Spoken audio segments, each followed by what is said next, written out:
America ने फिर से खेल बदल दिया है। जो रूस पर सबसे ज्यादा सख्ती दिखा रहा था, वही अब रूस के तेल पर राहत दे रहा है। जी हां, डोनाल्ड ट्रंप का बड़ा यू टर्न एक बार फिर दिखाई पड़ रहा है। भारत समेत कई देशों को रूस से तेल खरीदने की छूट एक महीने के लिए बढ़ा दी गई है। लेकिन सवाल यह है कि क्या अमेरिका ने अपने ही बनाए प्रतिबंधों को कमजोर कर दिया है? क्या रूस पर दबाव डालने की पूरी रणनीति अब ढीली पड़ रही है, या फिर मिडिल ईस्ट के युद्ध और तेल संकट ने वॉशिंगटन को झुकने पर मजबूर कर दिया है? क्योंकि जब बाजार में आग लगती है तो सिद्धांत अक्सर पीछे छूट जाते हैं। भारत के लिए ये राहत है या नई निर्भरता?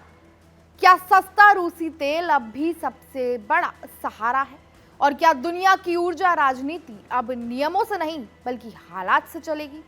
आज बात उसी बड़े फैसले की जिसने तेल बाजार, रूस, अमेरिका और भारत सबको एक नई शतरंज पर लाकर खड़ा कर दिया है। सबसे पहले समझते हैं कि वेवर आखिर होता क्या है। जब अमेरिका रूस पर प्रतिबंध लगाता है तो वो सीधे बैन नहीं करता, बल्कि अपने डॉलर सिस्टम और बैंकिंग नेटवर्क से दबाव बनाता है। क्योंकि दुनिया का अधिकतर तेल व्यापार डॉलर में होता है, ऐसे में जो देश रूस से तेल खरीदते हैं उन्हें अमेरिकी सिस्टम से बाहर किए जाने का खतरा रहता है। यही वजह है कि ज्यादातर देश रूस से दूरी बनाते हैं। लेकिन हालात तब बदल गए जब मिडिल ईस्ट में तनाव बढ़ा और ग्लोबल सप्लाई पर दबाव आ गया।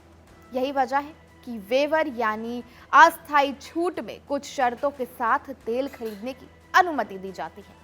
इस बार अमेरिका ने साफ कहा है कि यह छूट सिर्फ उस तेल पर लागू होगी जो पहले से जहाजों में लोड होकर समुद्र में है, यानी नया सौदा नहीं बल्कि सिर्फ पुराने कार्गो की डिलीवरी ही होगी। इसका मकसद साफ है कि बाजार में अचानक तेल की कमी ना हो।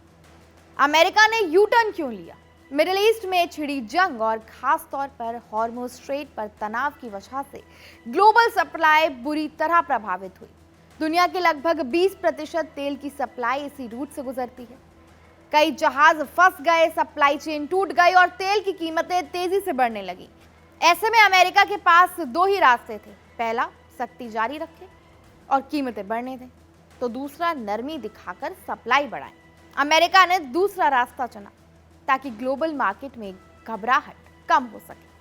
अब इसका असर भारत पर क्या होगा? अब आते हैं सबसे जरूरी हिस्से पर, यानी भारत दुनिया का तीसरा सबसे बड़ा तेल उपभोक्ता है, जो अपनी जरूरत का 85 से 88% तेल आयात करता है। वेवर के दौरान भारत ने इसका भरपूर फायदा उठाया। मार्च 2026 में भारत ने करीब 2 मिलियन बैरल प्रतिदिन रूसी तेल खरीदा था, जो कुल आयात का लगभग 44% था। यानी रूस अचानक भारत का सबसे बड़ा सप्लायर बन गया। और इसकी बड़ी वजह सस्ता तेल, आसान डिलीवरी और मिडिल ईस्ट का विकल्प बताया जाता है। यही वजह है कि अमेरिका का यह फैसला केवल रूसी तेल को लेकर है। ईरान, क्यूबा और उत्तर कोरिया के तेल इस लाइसेंस वाले आदेश से बाहर है। अब कहानी का दूसरा पहलू भी जान लेते हैं।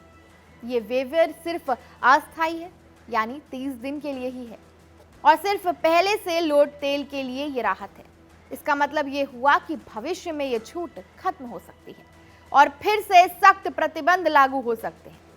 खुद अमेरिका में इस फैसले की आलोचना हो रही है, क्योंकि इससे रूस की कमाई बढ़ सकती है और वो यूक्रेन के खिलाफ युद्ध में फंड कर सकता है।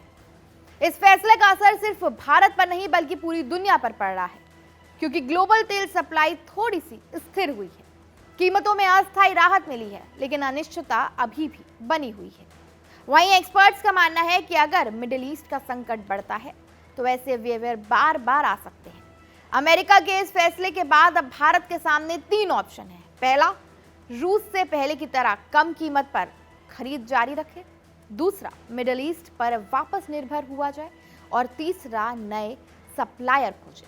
लेकिन सच्चाई यह है कि रूस अभी भी सबसे सस्ता और आसान विकल्प है, इसलिए आने वाले समय में भारत पूरी तरह पीछे नहीं हटेगा। तो फिलहाल अमेरिका ने राहत जरूर दी है, लेकिन ये राहत कब तक रहेगी ये कोई नहीं जानता।